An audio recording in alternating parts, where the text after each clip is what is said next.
Good evening, Charlotte. Lovely to have you here. Maybe you could start with a quick round of intros.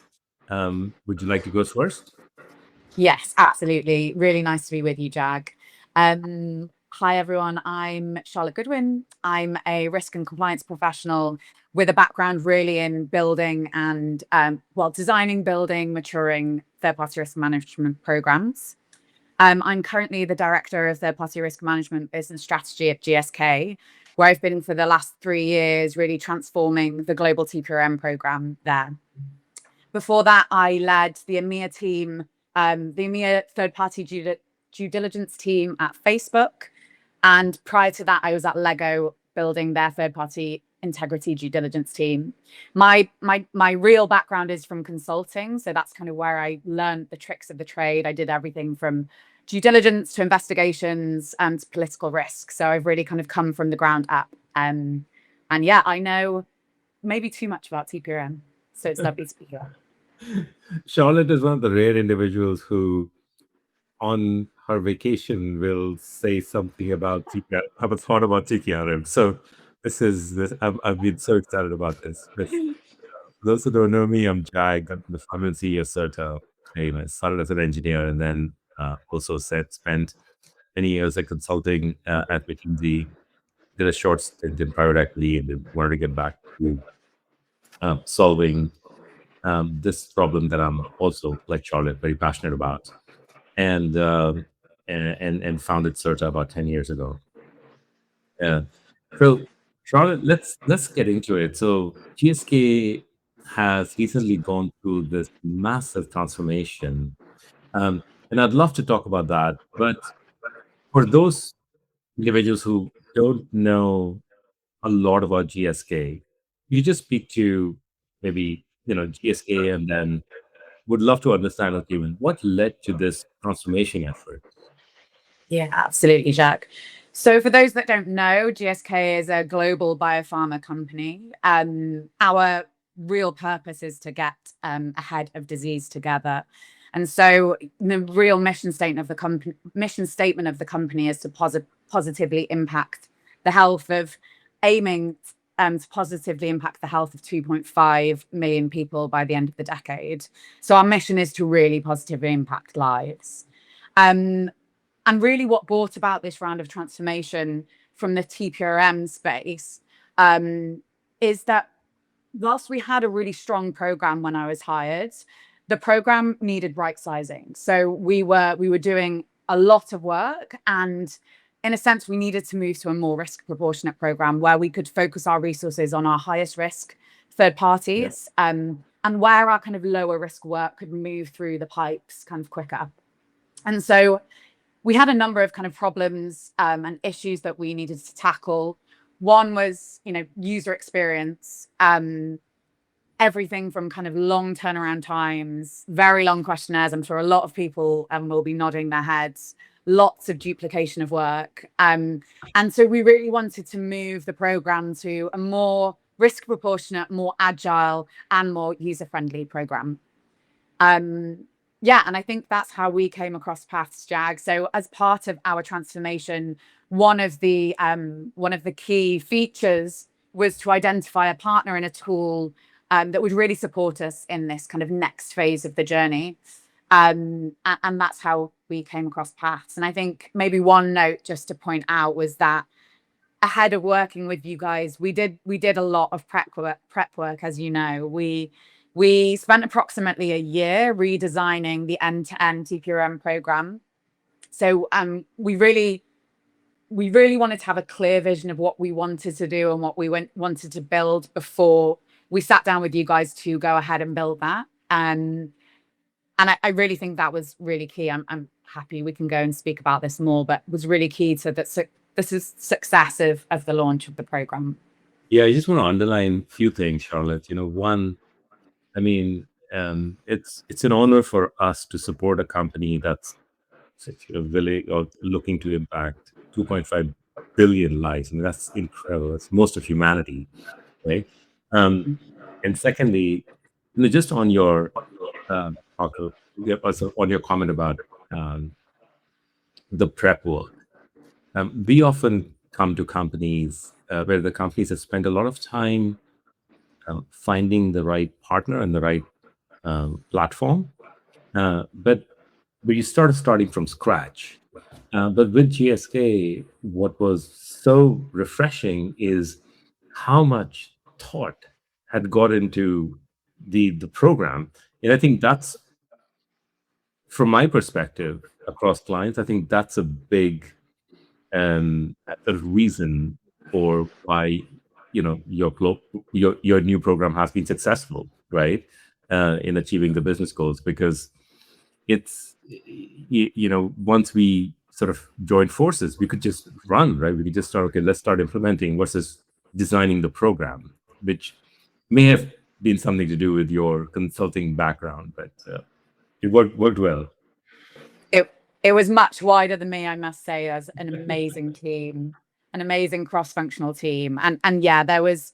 I really think that would be a piece of advice to anyone that I would give, is to really think about the design before engaging in build. Yeah. The I think one of my takeaways is that program design is a separate activity from implementing a TPRM program, right?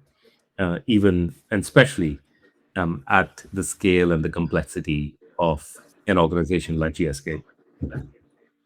Um, so could you talk about how, how's just the journey, right? How how's the journey been? What has worked, what has not worked, and maybe any business objectives that you've been able to meet, and that been you're looking to sort of meet in the next year or two. Yeah. The journey's been long. It has been long. So I've been in the role for 3 years.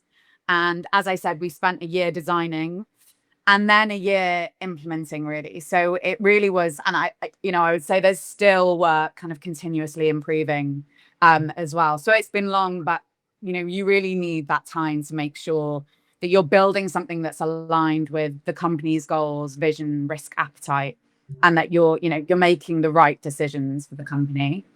Um, in terms of kind of key learnings, I think from the transformation, I suppose three come to mind. The first we've mentioned just now, so is design preparation. The upfront design work saved a significant time later, to be honest. It meant that we could go into workshops with you guys well prepared and really clear on the requirements, and the requirements to a lot of detail. So, for example, we spent a lot of time up front designing level 1, 2, and 3. Level three being, what does the process actually look like? I.e., when you're escalating something to a risk professional, what is that escalation pathway, and even what inbox does that go to? So we really did go to that level of detail, so that when we moved ahead with design workshops with you guys, we knew what we wanted to do at detail. And of course, there's always work that has to be done when you go into those workshops. There's always things that haven't been thought of, but to really get ahead of most of that thought up front and have that kind of internal discussion, because what you don't want to happen is having design workshops with a vendor and there being internal discussions on what it should look like. That is a waste of everyone's time, I think. So that was key. I think the second one for me was communication. So over communicate to your internal stakeholders. It might have seemed over the top to me at times, but what I learned was that people really like too much information rather than too little. Yeah. Yeah, I learned that like communicating is not just about informing people, it's really about bringing them on the journey with you so that they feel involved in the changes that you're making rather than surprised. And I think things went a lot more smoothly when we used a mixture of communication channels. So not just typical email, but everything from work Vivo posts, drop-in sessions, workshops, AI briefings, AI trainings, really kind of leveraging some new estate technologies to really engage people on the ground and bring them along. Yeah. And then finally, leadership buy-in, which I think is kind of key always. Having visible leadership support made it a whole lot easier for us to drive the changes that we needed to drive. especially when decisions needed to be made quickly. And so I think, when leaders set the tone from the top, and back the transformation, that's when it gave the rest of the organization kind of that confidence that this was a real priority and not just another kind of process change. Yeah. And Charlotte, that was somewhat unique about your program versus the others I've seen. The amount of attention that you're getting and the support that you're getting from leadership. Any sort of any advice or any learnings on how you and your program were able to achieve that? Yeah, I think some of this is just the nature and culture of organizations. And I have been blessed with that at GSK. I will say what I've noticed across organizations that work well in this respect are clear governance layers. So clear layers of governance at each layer of the organization that all kind of report into one another. And so you're really getting the right level of detail, whether it's operational, whether it's leadership, whether it's executive level input. They're bought into what's happening, they know what's happening, and they can communicate at that level. And I think that really is, I think, key in driving these sorts of transformations. I also think third-party risk management is becoming a board-level issue nowadays. We're hearing it time and time again.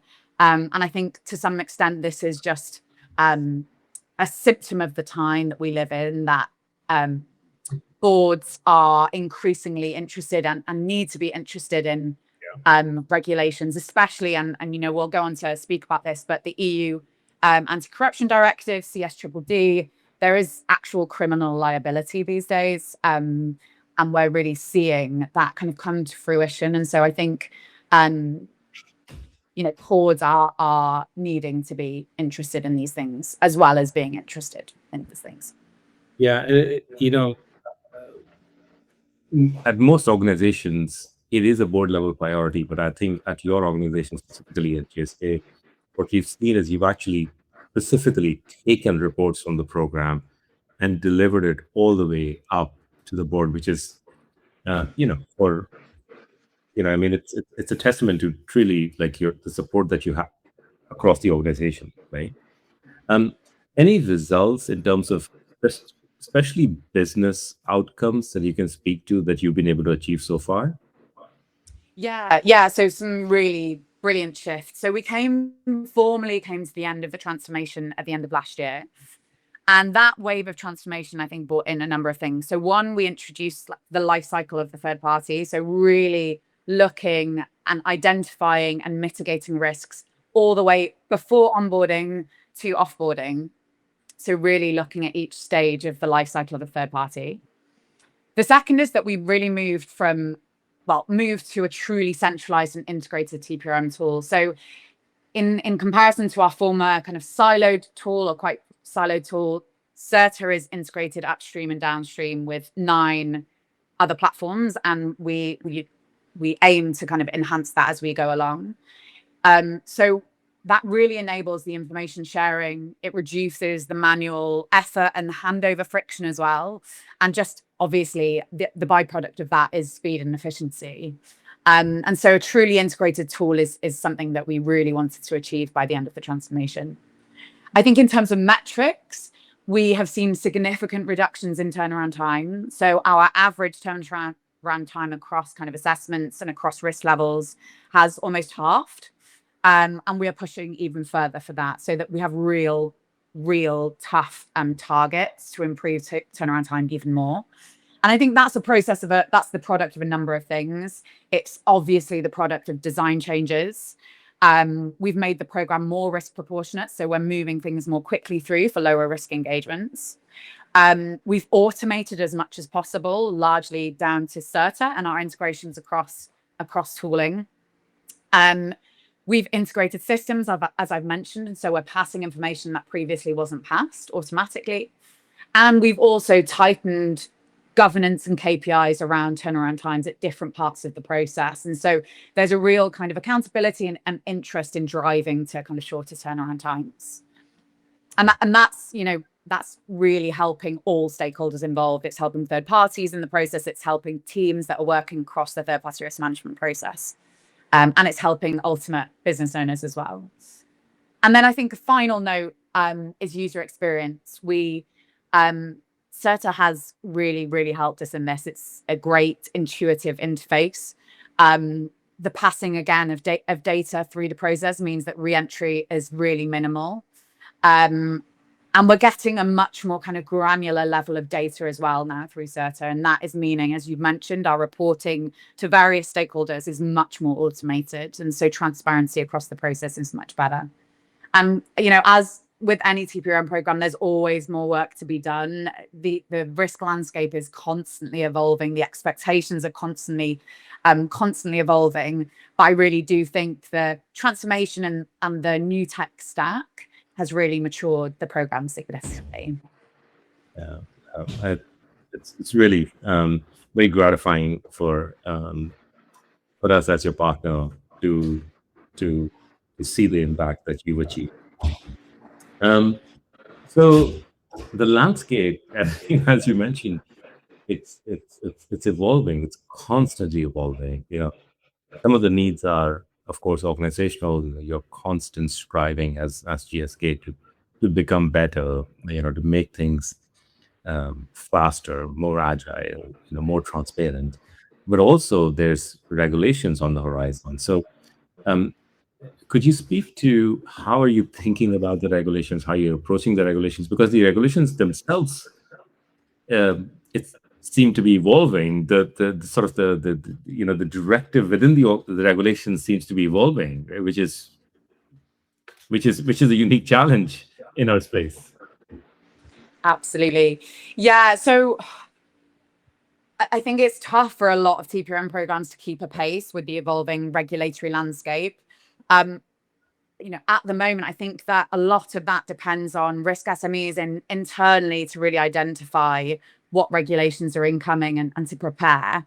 I'm really hoping with kind of advancements in technology, and I know you guys are doing some really cool stuff in this space, that becomes even easier for risk SMEs to kind of elevate. But at the moment, I mean, from my perspective, top of mind is the EU Anti-Corruption Directive. We are, as I'm sure most organizations, we're kind of in this review space. So we're really currently reviewing what changes we might need to make to existing ABAC programs. So whilst the directive was implemented in April of this year, I think member states have until 2028 to transpose that into member state regulation. And so what will happen is that we will stay apace with what member states are doing and also review our existing program against the new and expected obligations that this brings in. Key factors that I'm kind of thinking about and double clicking on at the moment is specifically from this regulation is one, the definition of a public official. So arguably the definition within this directive is broader than we've seen in previous regulations. And so really looking at that interpretation and making sure that that interpretation is adhered to through our program is key. I think the second piece is the concept of active and passive bribery. So again, arguably a broader definition of bribery. And then finally, the concept of undue advantage, which is again broad and includes both material and immaterial benefits. So really, as I've said, we're kind of in the review space and we'll be really closely over the next year working with other organizations to see how they are also transposing this regulation. Maybe just to point out as well, there are other EU regulations, CSDDD, EUDR, for example, that everyone is kind of still getting to grips with. We have made some real strides in terms of our human rights reporting and our environmental reporting and the due diligence that sits behind that. But I think all of these regulations really show a broader shift in the EU specifically from what I see as kind of softer expectations and frameworks to kind of hard obligations. And I think the EU is really now expecting companies to identify and also prevent, and that's key for me, is this prevention of harm across both their own operations, but also supply chains. And that is increasingly complex. And so really having frameworks and tools, policies that help you do that is becoming more and more important. Yeah. Charlotte, the EU Anti-Corruption Directive seems to be more expansive than the FCPA in the US and even the UK Anti-Bribery Act, right? Is it? Does it Yeah, like it does, right? On at least in the current form. yeah. So it's a block-wide kind of legislative framework that Yeah. harmonizes kind of corruption-related criminal offences across the board. And absolutely, I would say so. It really unifies definitions of 9 corruption offences. And these are quite specific offences. So trading in influence, active and passive bribery, misappropriation. And so I would argue that, yes, it really does build upon existing frameworks. And therefore, I would expect that frameworks would need to be bolstered, not just ABAC frameworks, but investigation frameworks, escalation pathways.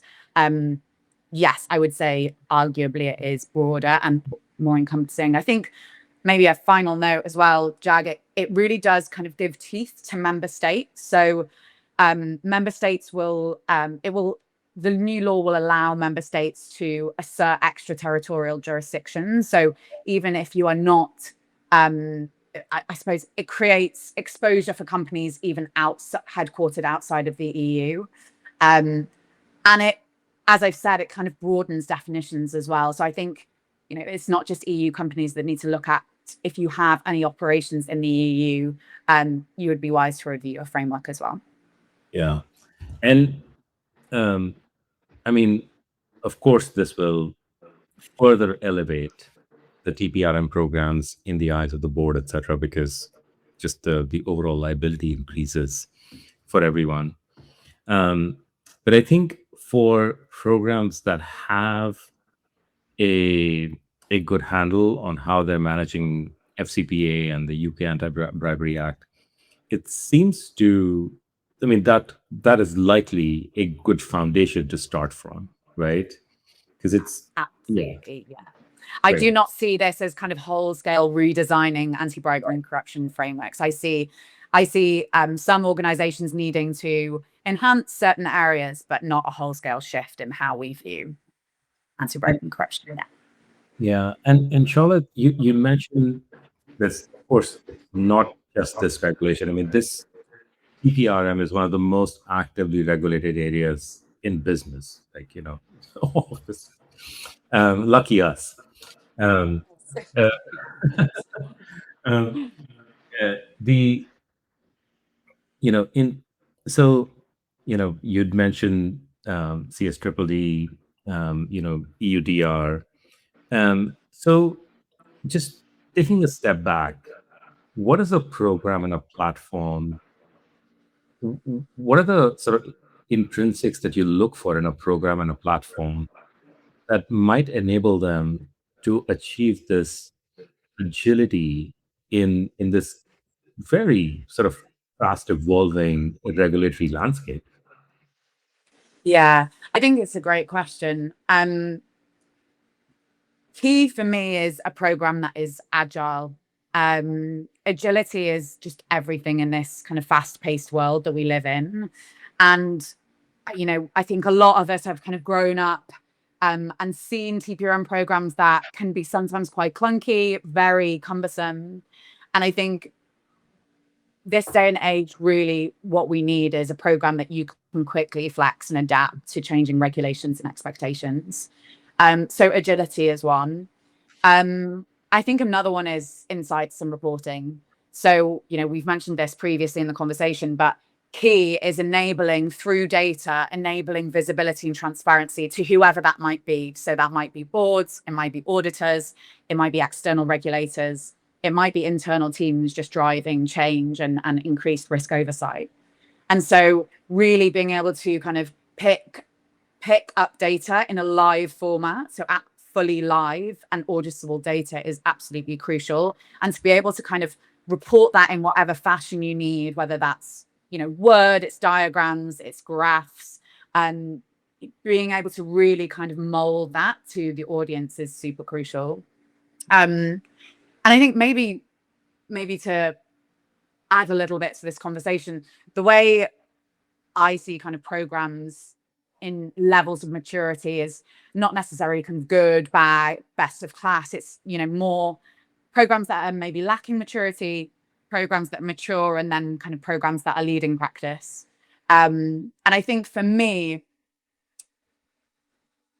speaking kind of to these, what is key is whether reporting is kind of ad hoc or whether it's structured, whether you're reactive or whether you're proactive, how manual are your tasks and reporting, and also tone from the top. So the strongest programs that I see today really are, as I've said, kind of the agile programs that are able to adapt to different regulations. They're proactive rather than reactive to regulations. So they're really looking at regulations in advance, and they're tailoring and adapting before deadlines. They're integrated, as we said, upstream and downstream, and they have strong leadership buy-in, that are really taking kind of active interest and approach to the risks that are identified. Yeah. And Charlotte, one of the things that has been really material for me, which has made a material difference, is the ability to analyze programs using AI. So, what used to be sort of a massive effort to understand, okay, what are the gaps in a program to sort of to comply with this new regulation, right? What are the gaps? Because you already most programs are typically 60-70% compliant, right? But where are the gaps? This used to be a massive, months-long, expensive endeavor, and you can get now, which has been so refreshing and fascinating for me. You can literally get that answer, the first answer, in minutes, saying, "Show me the critical gaps," and then of course you need to, humans need to sort of dig deeper into exactly how to comply and you know um, um, we have this approach which is called vibe configuration, which basically enables companies to analyze regulations and also implement new regulations. Obviously, only after being approved by humans. I mean, the AI does the initial part. But I see AI being massively transformational in the way companies deal with this evolving landscape. No, Charlotte? Absolutely. No, I mean, it's the thing that really gets me excited when thinking about the industry. There are some really cool things, and I know we've been kind of working on some things together in terms of how you make AI essentially evaluate pieces of regulation and then build appropriate frameworks. And I think for risk professionals like me, as I said, it's taken years to implement such transformation, and it does take companies years. And I think anything that can kind of speed that process of reading a piece of regulation and transposing it in a very specific company format is incredible. And I think it's a really watch this space moment. I'm really excited to see how that evolves, and not just that, AI adjudication, AI agents identifying, leveraging existing assessments, AI agents scraping data, and the web. I think there's loads of real room for improvement in the industry more broadly. And I'm super excited to see where that goes. Yeah. You know, the- I mean, AI is going to impact every single industry, every single category, but specifically third-party management, which involves so much data, is incredible, right? I mean, there's so much unstructured data.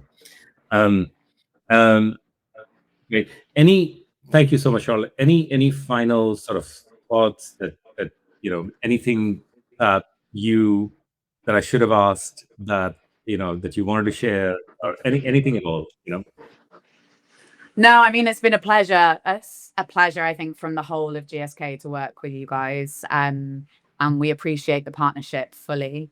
Yeah, excited to see where the products go. And excited to see what kind of the rest of 2026 holds. But thank you again. There's one question, I think. I just can't. In the Can you chat. still go? Yeah. Thank you, Charlotte, for the information. How do you check the changes in ownership of the third parties so that your screening is constantly checking the relevant people? That's a great question. And there are different ways of doing this. There's the kind of manual reviewing of legal documentation, essentially ownership documentation. That is something that traditionally within the due diligence world has been done. There are now some really cool tools that do that on a kind of wider scale, and so really profile ownership, or at least public ownership, as much as possible. So everything from your Dow Jones to your Sayari, et cetera. It is a known issue that in some jurisdictions it's much more difficult to get ownership than others. But really happy, Roland, to pick this up with you on the side. Ping me on LinkedIn, and I'm happy to share some kind of more meaty info on that. But I think, Charlotte, if I may, the best-in-class programs are, real-time, always on, right? Of course, you need to sort of create those additional sort of enhanced due diligence channels and exceptions, but that should be the goal, right? The goal is for every sort of sort of best-in-class program, a program that wants to sort of get to best-in-class needs to be always on, real time. And that's just a base expectation now. Charlotte, thank you so much for your partnership. And some of the cool innovations that we're working on together. We really hope we can publish them soon for the benefit of everyone, this entire TPRM community. Absolutely, Jag. Total pleasure. Thank you as always.